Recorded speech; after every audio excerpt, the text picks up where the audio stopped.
Welcome back to the Discount Property Investor Podcast. Our mission is to share what we have learned from our experience and the experience of others to help you make more money investing like a pro.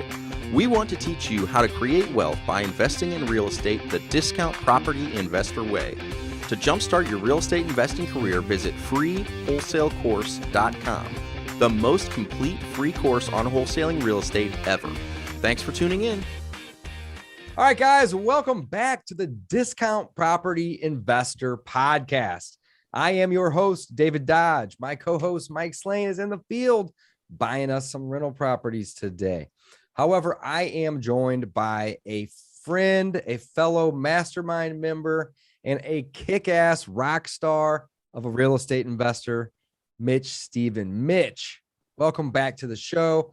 We've had you on a few times, but as always, we love bringing you back because you are just filled with information and value. How are you, man?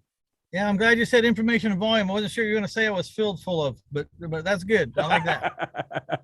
I love it, man. I love it. Mitch, I want to dive into a couple things on today's episode. One, I want to talk about these ranches that I've seen you've been posting lately. I think it's the coolest thing ever that you are flipping big plots of land at this point, making updates to these things, increasing value. And, you know, you've learned along the way from years and years and years of experience flipping houses and then flipping other types of things. And now you're up to flipping ranches. I'm so excited for you. I think it's so cool. Also, I wanted to dabble in a little bit of the storage unit business. I know you've been in that business for some time. I'm actually actively looking for parcels of land and or buildings that I can use that strategy as well. And then last but not least, I want to touch on Comm. And this is the software that you have developed that helps you sell houses in less than a week. And it is just a secret weapon.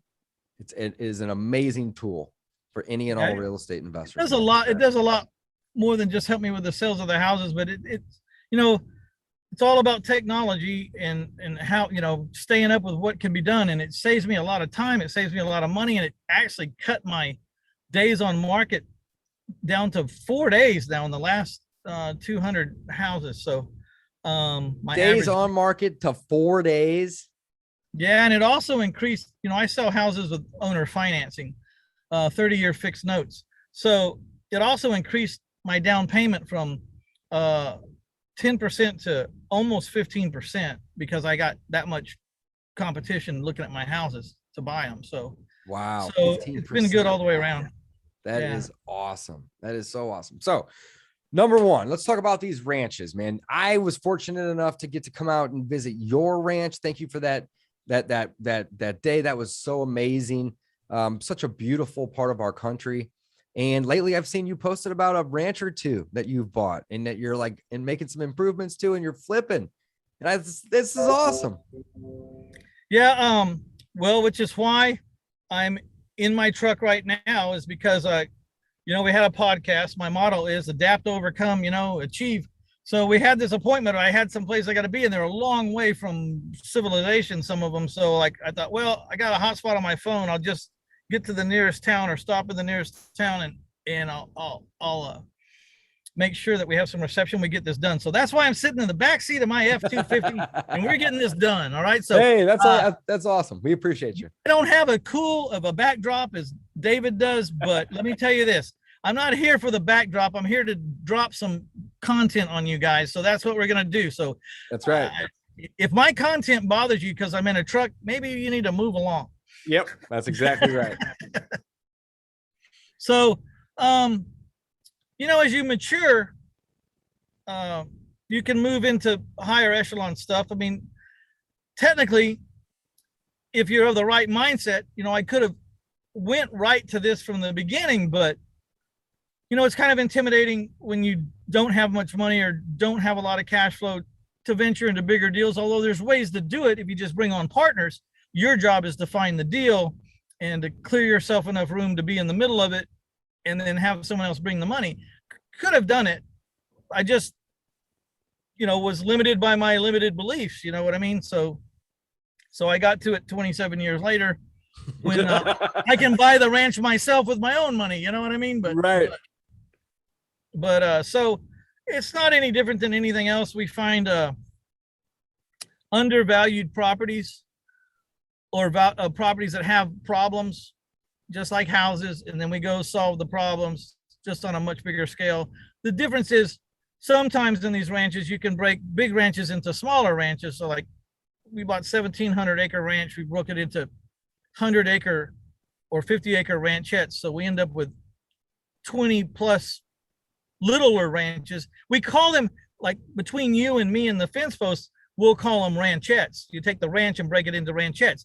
But when you're selling them, even if it's only 50 acres, you're still selling a ranch because you don't want to emasculate the man that's coming out there with his family and call his thing a ranchette. That would just be not right, you know? Yeah, So 50 acres is still a good amount of land, you know? we're still calling it a ranch when it's for sale, but between you and me, and for this discussion, we'll call the smaller pieces ranchettes. So you buy a big ranch and you break it into little ranchettes, and then, you know, buying a ranch for 3.5 million, put in $500,000 worth of roads and some surveying, cutting things up, and then the sales price of the 20 whatever ranchettes will equal $7 million. So it's you know, you got 400,000 in it, and then if you can sell all your ranchettes for your estimated prices, then you end up with $7 million in the bank minus your $4 million in basis, and so you're left with $3 million. That's the goal. So we figured out how to unlock it.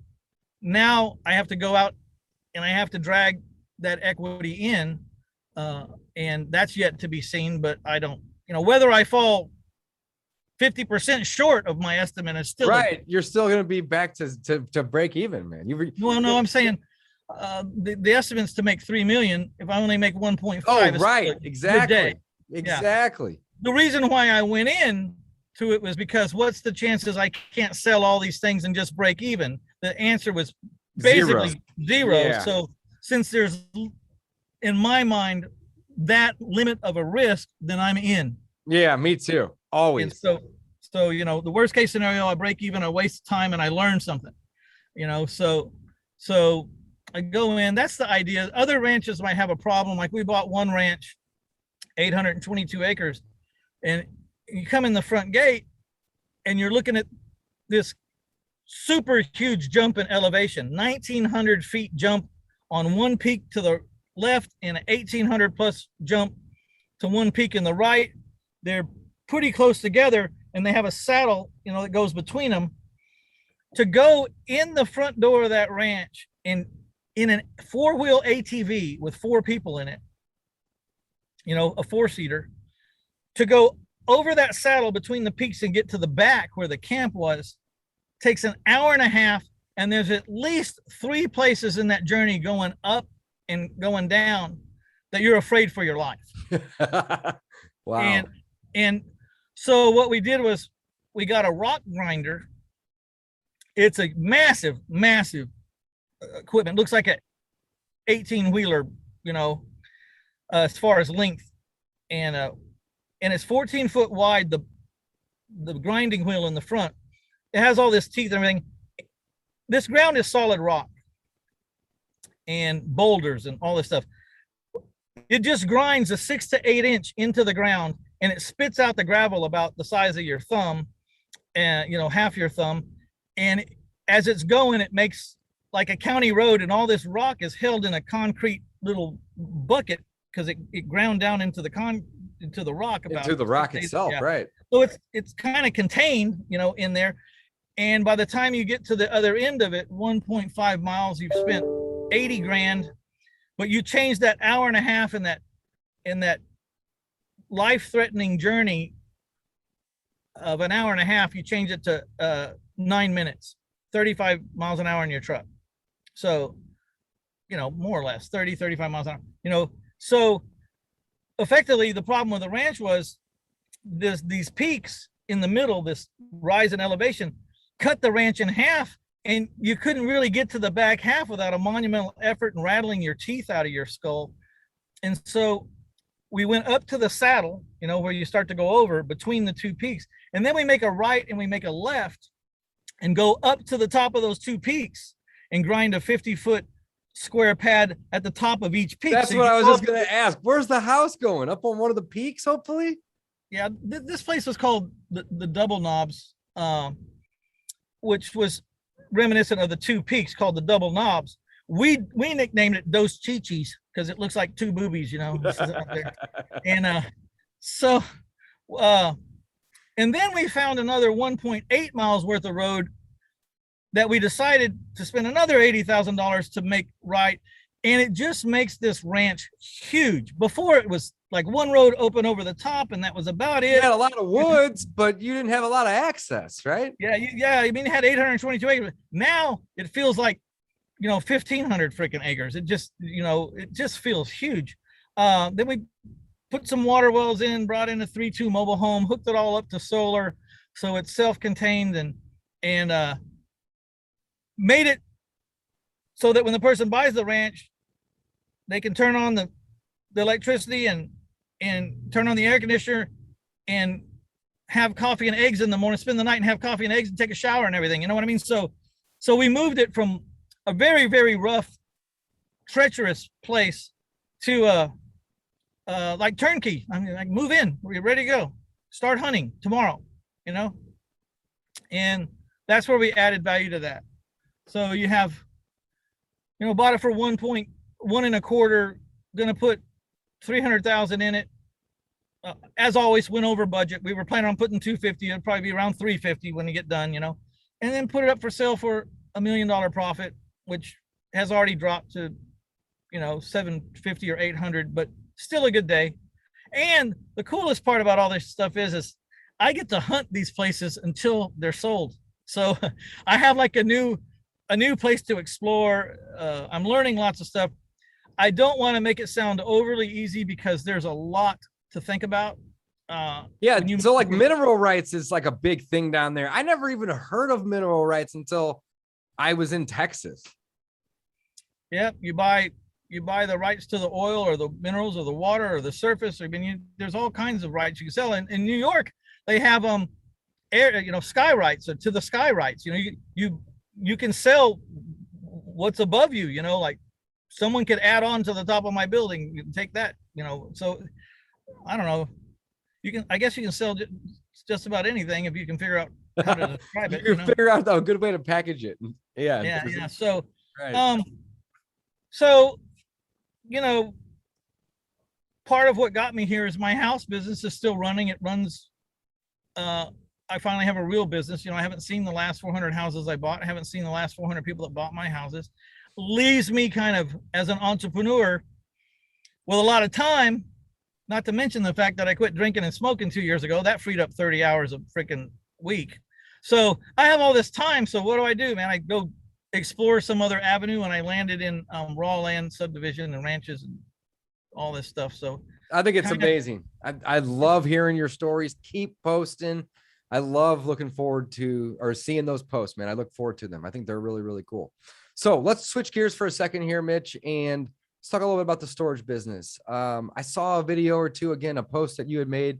I think it might have even been within our mastermind group of one that you had just finished building. This is probably, 2-3 months back. Yeah. So the thing was beautiful and it was huge. Yeah, you can go to bigunitselfstorage.com and watch the video on the homepage, and you can see what we built out of thin air. We bought the land for 650. We put 283 units on it that you drive up to. Some of them are climate controlled. And I don't know if you can play the video on here, if you can get it up, but the day that we finished it, we had 2.8 million in it. The day that we finished it, it was worth 5.3 with 0 occupancy. When we get it occupied, which I'm already over 2/3 of the way occupied, so I'm over 200 out of 283. So I'm well over 2 occupied, and it's worth, I'm going to say 6 to 6.5 to 7 million. I don't know, maybe 8 million, but it took me 2 years to do. The lesson I learned was I should have hired a company that's all they ever did was build storages. I should have paid them instead of learning how to do it myself on my first one and taking 2.5 years to get open, like Mitch, shit. I love your transparency. You remind me of me in the way that you lead with your mistakes, you own them, but those are such valuable lessons for incidences like today when we can share this value with the audience, man. Thank you for coming on, man. I really Sometimes I feel like my cojones are like a tetherball court, man. Hey, like, me too. Like, man, I make mistakes all the time, and it's like, you know what? That's a really good lesson. I'm never upset whenever we go over 50 grand on a rehab. It's like, okay, what do we screw up? Let's not do this again, though. You spent the money, all right. So just make sure you take the lesson. Take the lesson. Because you already spent the money. So yeah, make sure you figure out why. So I'm going to use this opportunity to get a 60-second coaching call in with you real quick. So I'm looking to get into the storage space. I've flipped 700 houses at this point, have about 60 rentals, have about 40, maybe a little less than that, about 35 doors under contract to add to the portfolio. Starting to experiment with some owner financing. With that being said, I'm not your brand new investor. But I'm looking to get into the storage space. And at this point, I've just been kind of looking for, small parcels of land next to busy areas, right? It's that simple. If you were me, what would you do to speed that process up? If I was you, I'd kind of skip the step that I would start with as a beginner or a novice. I mean, I would have, I started personally since I didn't have a lot of money and didn't quite understand that you don't need a lot of money to do big money things. You just need to orchestrate it and then partner with the guy with the money. Mm-hmm. But I started out with a small mom and pops around the lake. I actually bought my first, it was just 15 little boat stalls in front of a state park at the lake where I live. Okay. And if you went in or out of that park, you saw my storages because I was right across the street from the entrance. Nice. To the park. It was 1991. Okay. They were just corrugated metal roof and corrugated metal sides, chicken wire dividers and doors that just opened up on a hinge, and it had dirt floors. And I bought 15 units for $8,000. I didn't even have $8,000, so I bought them on a 0% interest credit card. Love it. I figured, they were renting them for $25 a month. I did my research. They were worth, just say $50 a month for easy math, 45 or 47, but just say 50 for easy math. So I had 15 units that I could get up to $50 a month. 15 times 50 is $750 a month. Hell, by the end of the year, I could pay off my $8,000 credit card and have a free and clear little place making $1,500 a month, $750 a month. You know what I mean? Do you still own that one? Well, not anymore. I just recently sold it because I started selling off my littler ones to add on to my big ones and kind of consolidate, Sure, but absolutely. Is you could start small in the storage business, 15 units, 18 units, 35 units, 50 units. You don't have to build a monstrosity, and just get some cash flow coming in and get acclimated. And because if you start trying to buy these big box, multi-story,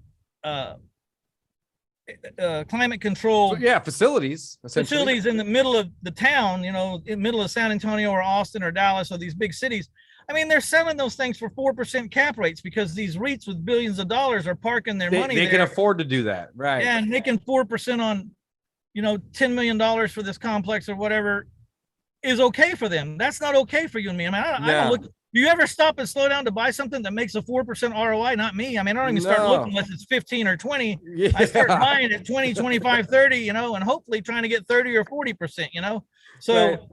I'm not buying anything with a 4% cap rate. Same thing with apartments, RV parks, mobile home parks.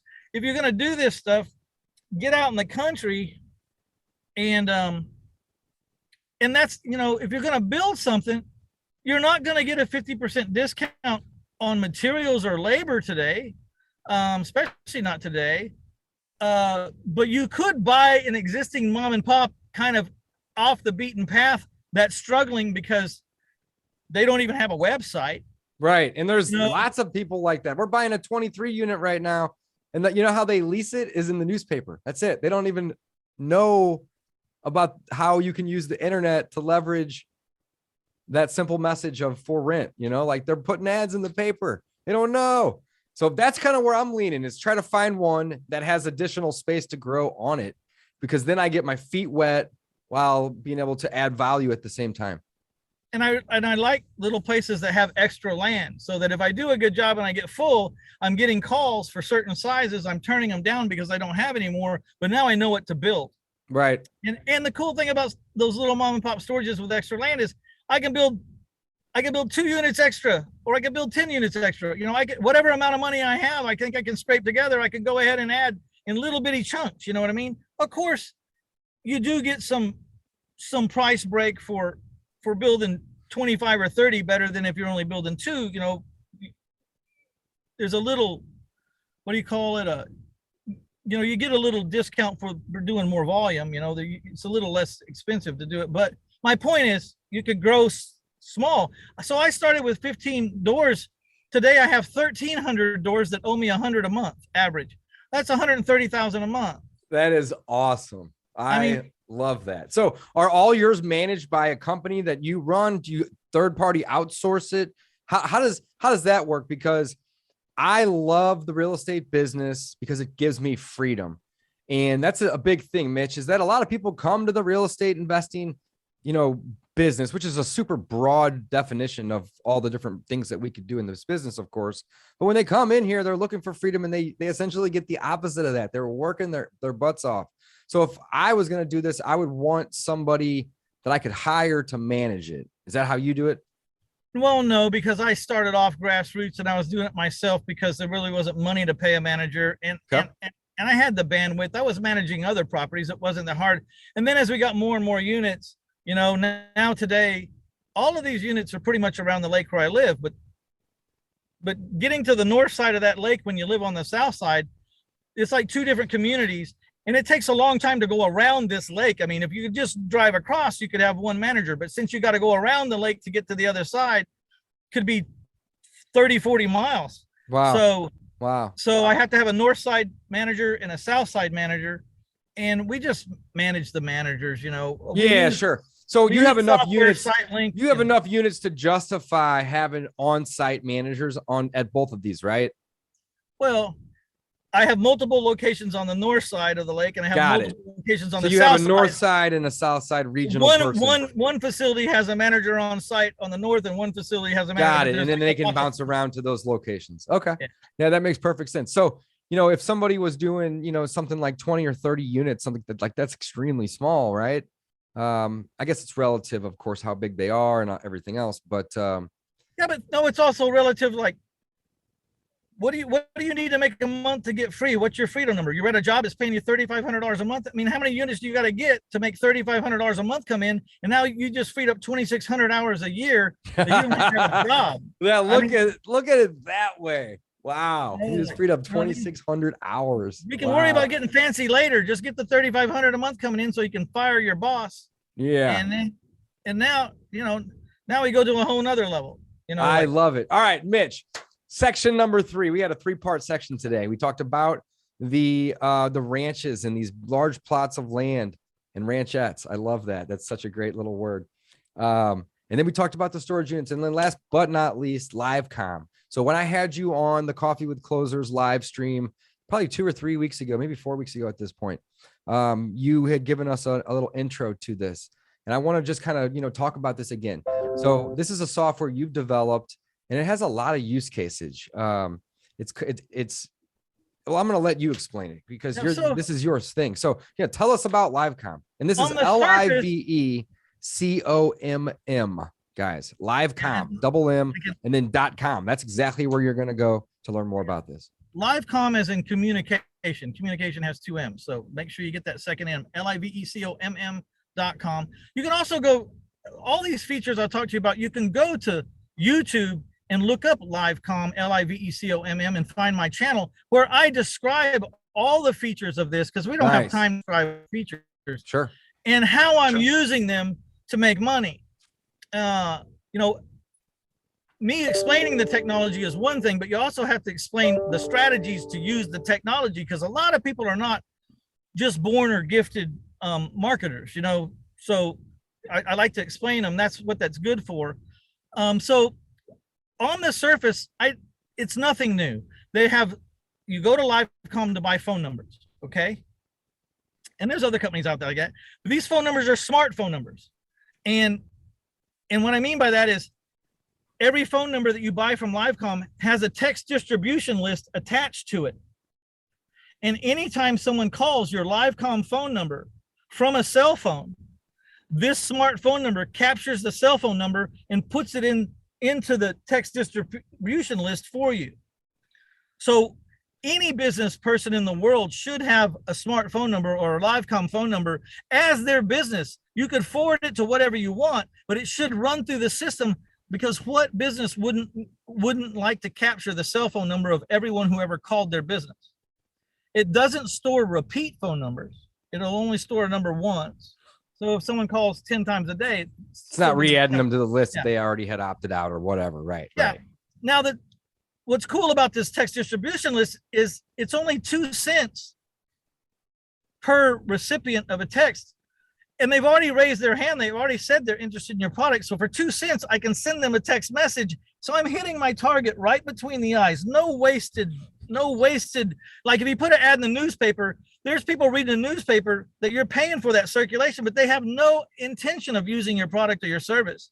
But you're having to pay for that distribution because it's going to, a million people or whatever.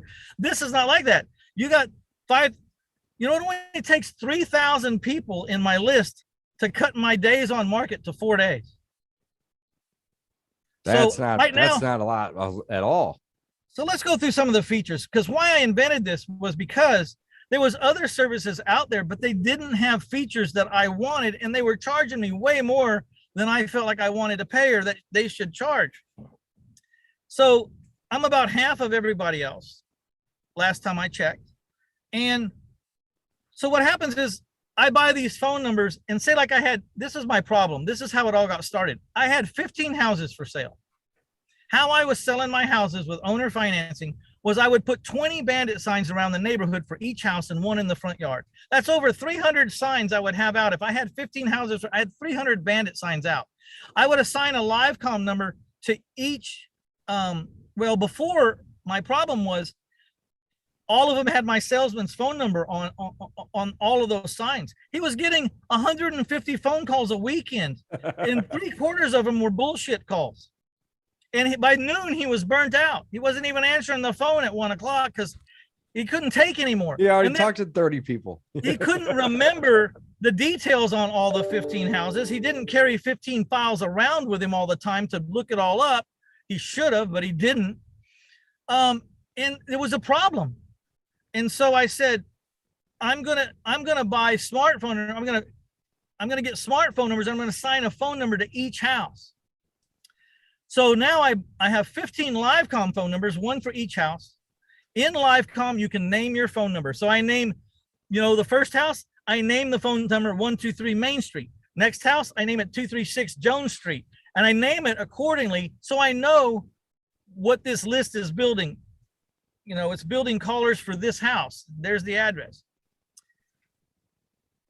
So now I can turn the Live.com number on to do a recording. And so instead of going to a person, it goes to a recording. And I would get my property information sheet, which, by the way, is as long as my arm, of it's this many bedrooms, it's this many square feet, it was built in this year, it has a roof that's this many years old, it has a electric stove and a gas hot water heater, and on and on and on. School district, taxes, size of the lot, how many acres the lot is, if it has any trees or outbuildings. I'm just telling you, it's everything I can think of, plus my terms, the sales price, how much I want down, what the interest rate is, what the P&I payment would be, what the PITI payment would be, what the PITIS payment is. What is the S payment? The servicing fee, because when I sell my houses with owner financing, I also collect the fee that my servicing company charges me. I don't pay for a servicing fee. I make my buyers pay for it. So what's a typical servicing fee? I'm at, I have a servicing company. It's $35 a month plus the late fees, which is a no-brainer, especially when you can get your buyer to pay it. Right. Well, servicing's a pain in the ass. I mean, there's a reason why you hire a service company, because you need it.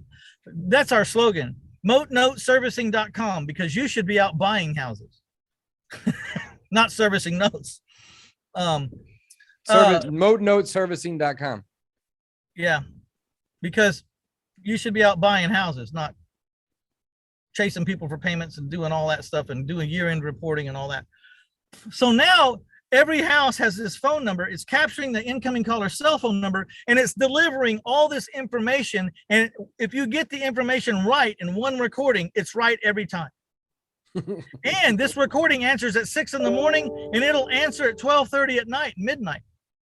And it'll deliver the exact same correct message. And so what I did was I would give all this information, and I would not give them a phone number to contact anybody at the end.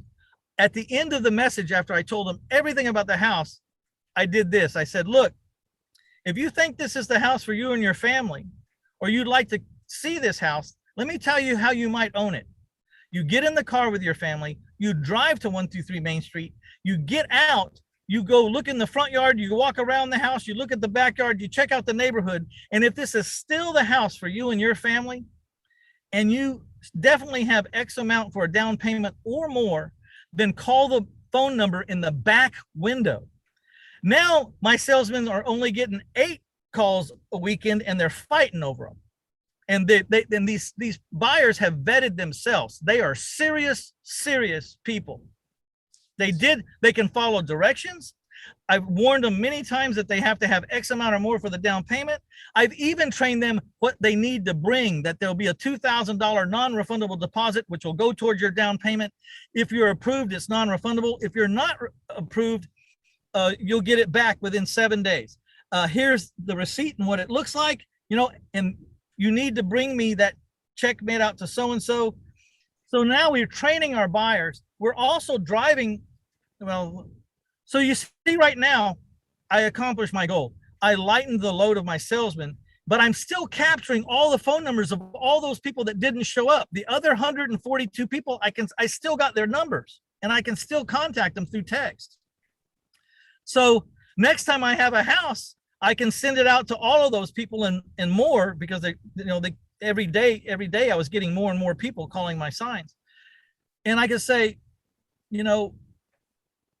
HomesToGo.net has another house for sale with owner financing. Click on this link and check it out.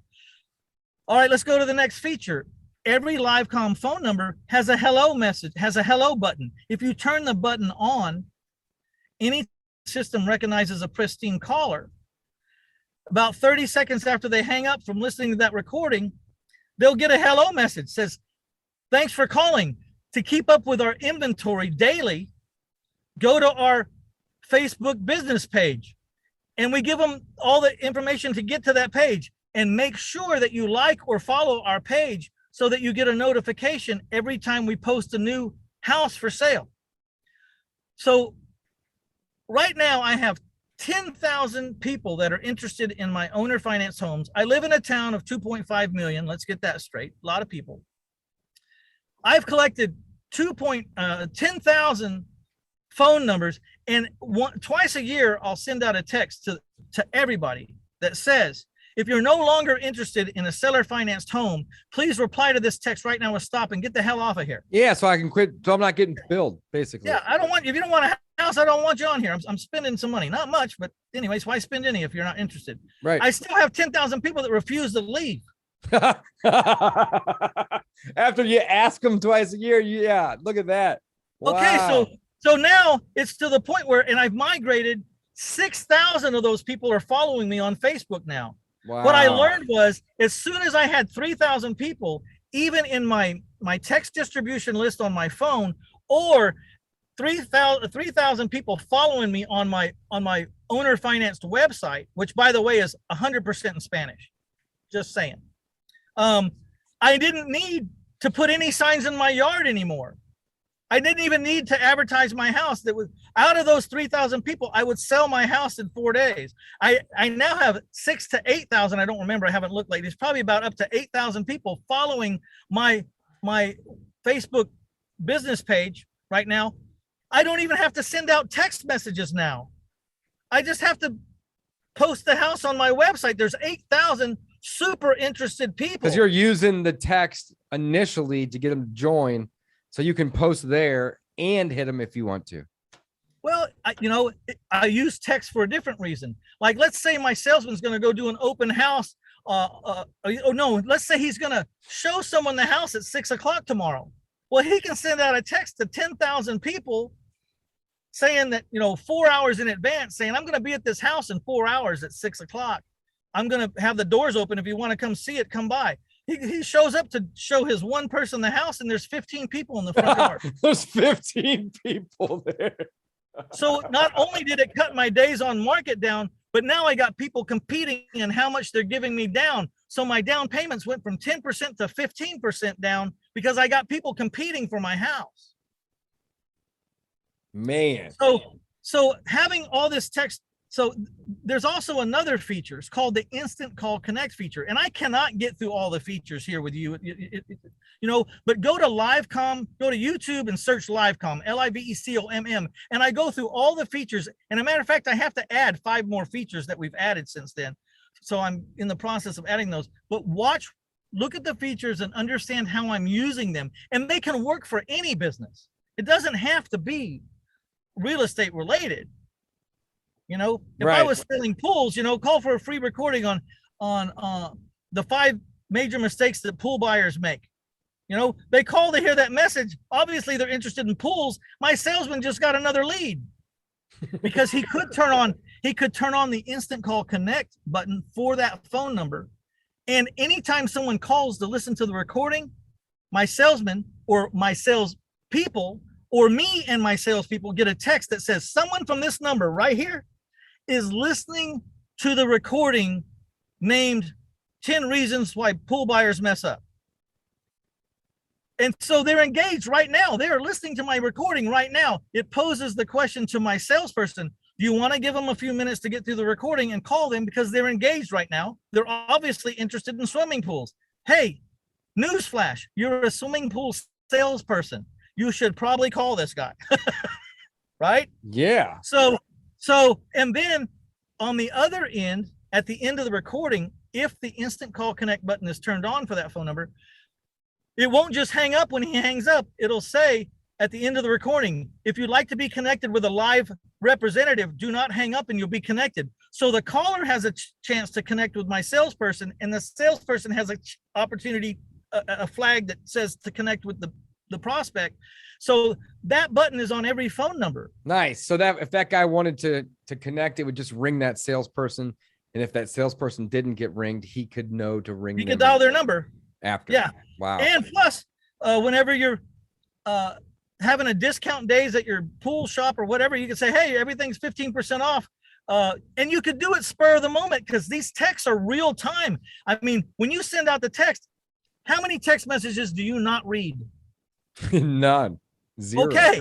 So when you say, I'm about to discount everything for the next 3 hours at my store because I'm freaking slow as hell because of COVID, you could send out to all your customers. Maybe you have 12,000 customers. Say, I'm going to take 20% off of everything if you come in the next 3 hours. I think your store might fill up. Yeah, absolutely. So this is not just a real estate investor tool. This is a tool that any business can use. Think about a massage therapist or hair salon or nail salon. They got an appointment at 4 o'clock. Someone calls in at 2 o'clock and cancels. They're fixing to lose whatever amount of money that is that happens in that hour. In the hair salon, 150 bucks or 40 bucks or whatever. In the massage place, maybe it's 500. Who knows what the hell's going on over there? But you know what I'm saying? Right. But if you had all your customers in a text distribution list, you could send out a text to your customers, go, hey, I had a cancellation at 4. It's an hour and a half from now. Who's up for an impromptu nail who appointment? who needs a haircut? I can only take one. First come, first serve. Please don't delay. I mean, you're going to fill the spot. Maybe you have a Monday at your nail salon and half your day's open. I mean, run a special, send it to your people. Like, taking $20 off of whatever the hell it is, pedicure, manicure. Yes. Some sales is better than no sales. It's real time. You're at the pizza delivery place. Your pizza drivers are sitting on their thumbs because they ain't got any orders. You send out to 5,000 of your regular pizza people a text that says, I'm giving away a free whatever when you order a large pizza. I mean, the phone could start ringing in 3 minutes. Right. Yeah, immediately. The problem is you might not want to send out that message to all 5,000. You might want to do 150 at a time because you don't want to look bad because you could get more orders than you could fill. Yeah. And then it had an opposite effect. You hurt yourself. Yeah, but still though, it's business. You know, if you don't have business or you want more business, it's a great tool. There's an automatic record button for every phone number, which means if you turn that automatic record on, whenever there's a conversation on that line, it's being recorded so that you can help guide or defend yourself against unscrupulous salesmen. You know what I mean? Mm-hmm. You also, another good use for live comm and these smartphone numbers is everyone in my organization in a key chair, my 4 acquisition people, my 2 sales people, they have to use a live comm phone number on all their cards, all their remittances, all their ads. They have to use my number. Now it's forwarded to their cell phone number, but everything they print has my phone number on it, forwarded to their cell, so that when that salesman quits after 5 years, I unforward my phone number from him and I forward it to the guy I hired to take his place. I don't want to lose that 5 years of goodwill, and all those people that know that number are going to disappear with him if he doesn't have my number. I'm telling you, LiveComm, it just has features that a lot of don't have, but I'm not only showing the features, I'm telling you how to use them to help your business. Right. I like that last one. That last one's powerful. Yeah, what about your salespeople? They've been advertising, my LiveComm number has to be the number on the websites. It has to be the number on the Facebook pages. It has to be my numbers so that when you leave, I'm still in control. Yeah. You're not dialing out from any of these numbers though, typically. You can. Okay. And so if you have, you could use that to shield yourself from, you might want to dial out to talk to customers when you're buying houses, because we know how angry people get when you call them to ask them if they want to sell their house. Sometimes you hit, if you're doing any volume at all, you're going to hit some loonies, and they're pissed. Absolutely. And they're pissed. How did you get this information? Well, shit, you have an address and I looked you up at the courthouse. It ain't rocket science, you dumbass. Right. But, they get, you might want to use a number to call. So when they call back, if he's a problem, you can go in and block him in LiveComm. You can block any number you want from LiveComm. Nice. So he said, then that guy sounds like that guy's a lunatic. I don't think we want to deal with him. Let me just go ahead and find his phone number. Find his number and turn it off. Right. Turn it off. I love it. Guys, check out LiveComm. Amazing features, especially for all of us real estate investors. The ability to capture all of these numbers, send them a text, shoot them over to a voicemail, into that call recording. And then from there, if you want to push them to a live person, you can actually get a text message when somebody's calling and listening to a number, text blast out all of these individuals that have called in, segment those lists in lots of different ways. Think about real estate agents. So many different cool features. Think about real estate agents. They should have a rider on top of every one of their signs and a phone number that goes to recording for that house. How nice it would be not to have to repeat all that stuff over and over and over again, but you're still got the instant call connect button on. You wait for them to get through all that. And before the day's over, you call and say, hey, this is the agent for that house you called on 123 Main Street. You heard my recording. I'm just checking in with you. Because I think it would be a mistake not to personally get in touch with them. Yeah, but in real time though, like I've had 2 phone calls since we started this podcast of just people, right? And it's going to my personal voicemail because they're calling my cell phone. But if they were calling a business line, you could also tailor different messages, which is so cool. And I agree though. You should follow back up, make sure they got the message, make sure they don't have any unanswered questions. But then again, why repeat the same 20 questions that everyone asks over and over and over again? You're going to lose your damn mind. So imagine as a real estate agent, and now you have these people's phone number. They've called on that house. Maybe you have the hello button on and it says, I'm the agent for house so-and-so, for the house you just called on, because it has to be kind of generic because you probably have lots of houses that you're selling. You just called about my recording on a house that I'm that I have listed. Can I help you find a house? My name is Margaret. Call me. This is my number. Can I help you find a house? Do you have an agent? Can I help you? You know, and it's working in the background while you were at lunch, while you were doing your grocery shopping. And then you get a call from someone says, yeah, I really need an agent. I don't have one. You sound and look very professional because you're delivering, you know, you're professional, but by no means, but you know, and we also have text merge. Imagine you have this list of potential motivated sellers, and we have text merge, just like mail merge, where you can use the person's name and they have all these variables that you can put in a generic sentence. Mm-hmm. You can text merge where the text shows up and it says, hey, David, are you still interested in selling the house? Or are you interested in selling the house at variable 123 Main Street? Because I'm still interested in buying it. If you're getting closer to selling, call me. You know, I could send out 1,000 texts using their name and the property that they're associated with, and that all looks personal. Yeah, that's really cool too. So not just on the sales side, also on the acquisition side. This is you could put it in your CRM, and it does hook to CRMs. It has its own IP address. You can put it in your CRM functions. You know, every 3 weeks, I want this text to go out to this 1,000 people that have not sold me yet, but I know they have a problem. Nice. And it starts with their name, and it includes the property that you're talking about with them, and it looks personal. Love it, So, man. This is so cool. Yeah, we spent a lot of time thinking about it. The trick is, you and me, we would sit around all day long trying to think of ways to use this stuff, and eventually we come up with some pretty damn good ideas. You know what I mean? Yeah, right.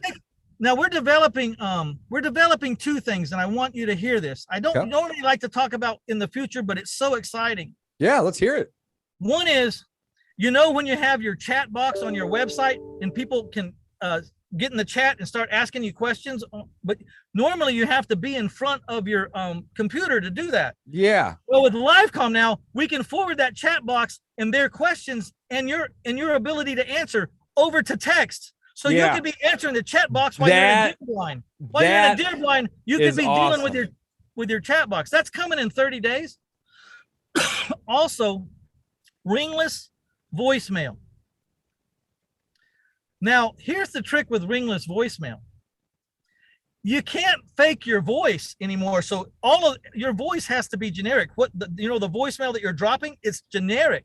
So how to make a generic voicemail feel personal is you got to tie it to something concrete that has already happened. That's already happened. So like I could send out 100 contracts to people that haven't committed to sell their houses, but I'm going to send them a signed contract. We've talked, but I'm sending the contract. So I send out the contract on Friday, and I know it's going to get there Monday or Tuesday. And then on Saturday, I send out that text merge text message. Says, hey, Dave, I sent you a contract in the mail on Friday. You should be getting it Monday, Tuesday. Be sure to check it out. It was another touch. It sounded highly personal, and it's going to be backed up as personal, even though it wasn't, because he's going to get the contract in the mail on Monday or Tuesday, and it's going to be postmarked Friday. So the generic voicemail would say, hey, this is Mitch. I sent the contact in the mail out about your house. Make sure you check it out on Monday or Tuesday. See, that was generic. I didn't say anybody's name. That was the voice drop. But the text was personal with their name and the property information, and it referred to a concrete thing. So it legitimized my generic voice drop as being personal. No, I get that. Versus just being generic by itself with nothing concrete to assign it to. There's no way they'll say, he probably sent that out to 1,000 people. There's no way he'll do that. Or you can do it because you're already in communication with them. Even if they're not responding, you hit them with a text message. They get that in the mail. I love it, man. And you could even make that sequence keep going even too. Yes, right? You could make it after they receive it. And in the generic thing, this is Mitch. Did you get my contract in the mail? Give me a buzz if you're Hey, I sent you a text message a few days ago, which you did. And then I sent you a contract in the mail. I haven't heard from you. Yeah. Call me. Something simple. I love it. And 1,000, that happens to 500 people. You can buy a house. Wow. Man, if you sent 500 contracts on a Friday, I'm just thinking you'd have 20 or 30 contracts signed back on Tuesday without even talking to people. Just signed and sent back. Yeah, I mean, so that's what you got to keep up with the new technology. Smartphone numbers, there's other people out there. They just haven't kind of picked the features that I wanted. They have different features. I picked the features that worked well for me, that I could understand, that I thought would help me. And I didn't look at anybody else's stuff. I just did what I wanted to do. Come to find out, it's pretty unique, because when I started checking out other people, like, they're not doing a lot of this. Yeah. No, I haven't seen all of this stuff in one place. I've seen some of this stuff in certain places, but not all in one place. And they're 5 cents and 7 cents a text, and 5 cents and 7 cents a minute for the recording. They're way more expensive. Yeah. And get this, I have an affiliate link that every time anyone who signs up for LifeComm, you automatically get an affiliate link. And if you refer, I think, 4 people, your subscriptions doesn't even matter anymore. Right. No, basically it's covered by the affiliates. Yeah, this is really cool, Mitch. I'm really happy to have had this opportunity to bring you on today. We're going at about an hour, so let's go ahead and wrap this up. Yeah. But thank you so much, man, for telling us about these ranches and ranchettes. That was really, really interesting to me. The biggest takeaway, I think, flows over into the second topic as well, with the storage units is, you had said it took you 27 years essentially to start doing this start of the business, but it's all limiting beliefs that we all have. And I am surrounded by self-limiting beliefs from the time I wake up to the time I go to bed. But at the end of the day, it's just in my head. It's not necessarily the truth of the reality, guys. So, this is another reason that I just love talking to Mitch, because he's super down to earth and just such an awesome human. But on top of that is he keeps reminding me that I have these self-limiting beliefs. And whenever we have failures in our lives, it's not the end game. It's a temporary loss, but turn it into a lesson. You just have such a cool mindset, Mitch. And I'm really grateful just to call you a friend, man. So thank you for being on the show. Super grateful for you giving us an hour of your time today. And then, of course, last but not least, LiveComm kicks ass. Wow. Very cool. Guys, check it out for yourself. Go to LiveComm. That's LiveComm.com. Or head on over to YouTube and type in LiveComm. And Mitch has a ton of training videos and a knowledge base over there, essentially, to learn how to do all of this stuff within the software. Love it. Mitch, any parting words for us, my man? Man, there's more of me than you'll ever want at 1000houses.com. I have all my books. I just put out a 4th book. You don't even know this. The Art of Private Lending. I show all my private lenders how they can bust their ass and make 14, 15%. But if they don't want to bust their ass, they can loan their money to me at 8% in 15 years. And I use the book to raise private money. The Art of Private Lending. Is that on Amazon yet? I'm going to buy that today. No. This is the only copy in the world right now, but a couple of days it'll be out, or you can go to 1000houses.com. It'll take me a little while to get it on Amazon. So yeah, over at 1000houses.com, is there a way to get up? Yeah, there's a way to order there. Okay, cool. I'm going to order there then. Okay, cool. Very cool. Mitch, Thanks again, guys. Check it out. 1000houses.com to learn more about all 4 of Mitch's books and all the cool stuff he's doing. And of course, LiveComm, one of the best tools there is right now out there for SMS, calling, recording, a ton of different features that we mentioned in this episode. That's all for today, guys. Thanks for listening. Signing off. Thanks for listening to the Discount Property Investor Podcast. If you enjoyed this episode, please like, share, and subscribe to help us reach a wider audience. To jumpstart your real estate investing career, visit freewholesalecourse.com, the most complete free course on wholesaling real estate ever. We would also appreciate it if you left us a review on iTunes or Stitcher. Thank you in advance for your support. And remember, you make your money when you buy, you get paid when you sell. Now let's go build some wealth.